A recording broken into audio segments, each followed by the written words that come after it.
Salam, moi c'est LMK du 113, Mafia Quinfri, Vitry 9-4. Donc je vais vous raconter l'un de mes contrôles. D'ailleurs j'ai mis du temps à choisir parce que j'en ai subi beaucoup dans ma vie. Je vais vous raconter une histoire que j'ai vécue au début des années 2000. Je pense que c'était en 2003.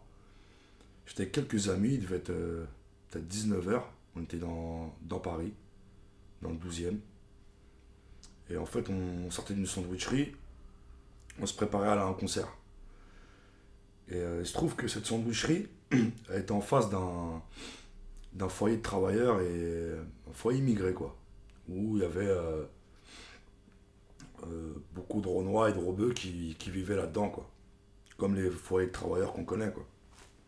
Et donc, on est posé tranquillement, on venait de finir de manger, on fait notre petite club posée. On voit deux brigades arriver, deux véhicules police, scéniques. Donc les mecs ils arrivent, tout. Et c'était l'époque des requins. Donc on avait tous une paire de requins au pied. Chacun avait une couleur différente. Le mec il arrive, direct il attaque. Ah ouais, c'est quoi ces chaussures là? C'est quoi ces baskets? Vous avez tous les mêmes baskets? Vous venez de faire un camion ou quoi? Il commence comme ça, ni bonjour ni rien. Ne nous posez rien, aucune agressivité. Vraiment relax, quoi. Le mec, il dit ça, on retient pas, on note pas, on s'en fout, tu vois. Et là, il commence à demander les papiers, tout ça. Et après, bah, lève les mains, mets tes mains contre le mur, écarte les jambes, ils te mettent des coups dans les jambes, palpation énergique, tout ça. Mets ta main, oh, tu vois, on connaît un peu comment ils sont, ils aiment montrer leur autorité et ils en jouent. Ils en jouent et ça, après, au bout d'un moment, bon, nous, on est habitués à ça. Malgré ça, personne ne se rebelle, personne ne se rebiffe, personne encore ne montre un signe d'animosité. Donc, il n'y a aucun motif apparent, aucun motif... on n'était même pas en voiture, on était à pied. Et puis, à un moment, il y a le gradé, parce que c'est lui qui menait l'opération, qui se retourne, qui regarde le foyer et qui dit « J'ai très bien une grenade là-dedans. » Et là, les nerfs, ils sont montés. Je sais pas, je me suis énervé. Et puis, quand il dit cette phrase, automatiquement, je lui sors une phrase. Je lui dis, ouais, tu veux jeter une grenade dedans? Ça me rappelle un truc, ça me rappelle la grenade qu'un jeune de Vitry avait jetée dans la cour du commissariat. Et une fois que je lui dis ça, ils sont montés en l'air, en fait. Ils ont commencé à s'énerver. Il y a le plus costaud, on va dire, de leur équipe. Je l'ai vu serrer le poing. Je m'y attendais après, à peu près, je savais ce qu'il voulait faire. Il voulait m'en mettre une. À partir de là, quand j'ai vu qu'il a serré son poing, j'ai reculé d'un pas. C'est ce qu'il a essayé de faire. Le gradé, il l'a regardé comme si, genre, attaque, chien de garde, vas-y, fonce. Quand j'ai vu ça, l'autre, il a essayé de m'en mettre une, je l'ai esquivé.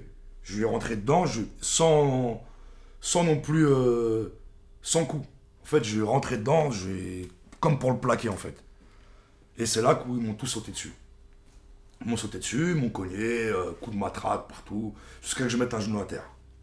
Une fois que j'ai mis un genou à terre, c'est là où ils ont essayé de me menotter, mais la façon dont ils m'ont menotté, ils m'ont laissé des marques. Ils m'ont fait des marques, ils m'ont vraiment fait mal.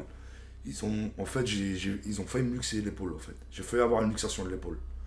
Parce qu'en fait, ils me tiraient sur mon bras, en fait. Ils me relevaient du sol. J'étais menotté, ils me relevaient en me tirant sur les bras, en fait. Ils ont dit aux autres, mais cassez-vous, dégagez, selon ces termes. Hein. Vraiment, cassez-vous, dégagez. Allez, cassez-vous d'ici.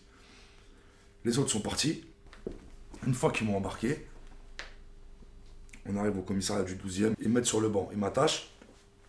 Je suis attaché sur le banc. Mais sachant que c'était en 2003, j'avais quand même un statut social. Ça faisait déjà 2-3 ans que je payais mes impôts. J'étais rentré dans les normes. J'avais un numéro de sécu, comme tout le monde. Et par rapport à ça, je trouvais ça injuste. Je me suis dit, là, je suis pas à ma place. Aujourd'hui, là, je suis victime d'une injustice. Et j'ai commencé à péter les plombs. J'ai commencé à les insulter. J'ai commencé à vraiment à me rebeller.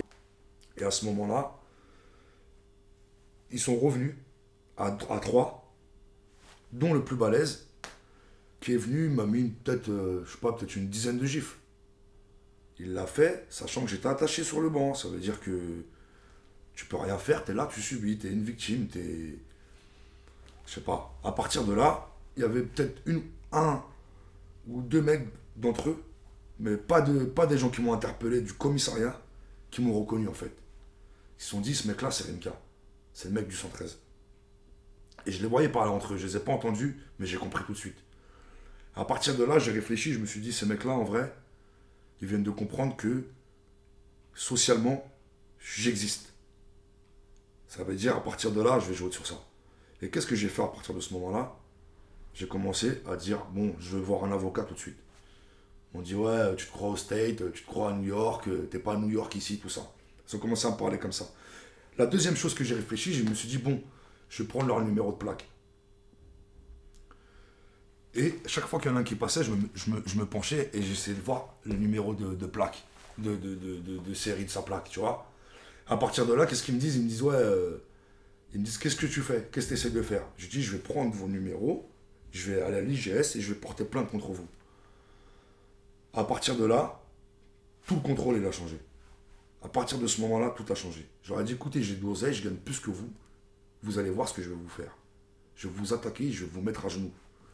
À partir de ce moment-là, le chef de poste, il a pris un ou deux mecs qui étaient censés gérer la salle où on était là, sur les bancs, tout ça. Et il leur a parlé dans les oreilles. Je ne sais pas ce qu'ils se sont racontés, c'était un peu plus loin. Quand je suis arrivé au commissariat, il me disait, ouais, vous êtes interpellé pour outrage. Voilà, c'était ça la raison de mon interpellation, c'était outrage et rébellion envers les forces de l'ordre. Au bout de peut-être 10-15 minutes, il y a un képi qui arrive, qui m'enlève une menotte, qui me dit, vous êtes libre, vous pouvez y aller. Quand j'ai vu ça, j'étais dégoûté en fait. J'avais la boule aux gorges en fait. J'avais la boule dans la gorge en vrai. Je voulais me retourner, je voulais le rentrer dedans. À la finale, je m'en suis sorti. Ça sert à quoi de faire le fou? J'ai pris mes affaires, je suis rentré chez moi, je suis parti. J'ai jamais porté plainte, j'ai jamais appelé l'IGS, j'ai jamais rien fait de tout ça. Je suis rentré chez moi, j'avais des marques. J'ai pas été voir un médecin, j'ai rien fait de tout ça. Peut-être que j'aurais pu leur faire des histoires. Mais on n'a pas grandi comme ça en fait. On a tellement subi les contrôles de police dans notre vie que ça fait partie intégrante de notre vie et que ces systèmes-là, on les a pas appris. On nous a rien montré. Et voilà, c'est-à-dire, on en a entendu parler, mais on ne sait pas de quoi on parle en vrai. Quand je disais ça, je ne savais même pas de quoi je parlais en vrai. Donc ce qui est bien aujourd'hui, c'est qu'il y a des initiatives, il y a des choses bien, des frères qui bougent. Ok, merci la famille, c'était Rimka pour le premier contrôle d'identité. C'est la fin de la première saison. Donc voilà, c'était les rappeurs. On attend la deuxième saison avec beaucoup de personnalités différentes, des intellectuels, des footballeurs, des sportifs, même des anonymes, parce que tout le monde est victime du contrôle de faciès. Donc à bientôt pour la saison 2. Peace. Le contrôle de routine n'existe pas. Une action nationale contre les contrôles abusifs est en place.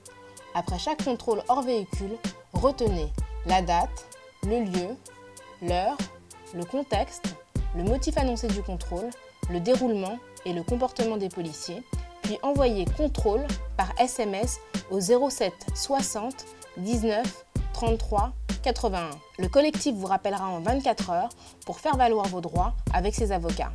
Rejoignez l'action Stop le contrôle au faciès.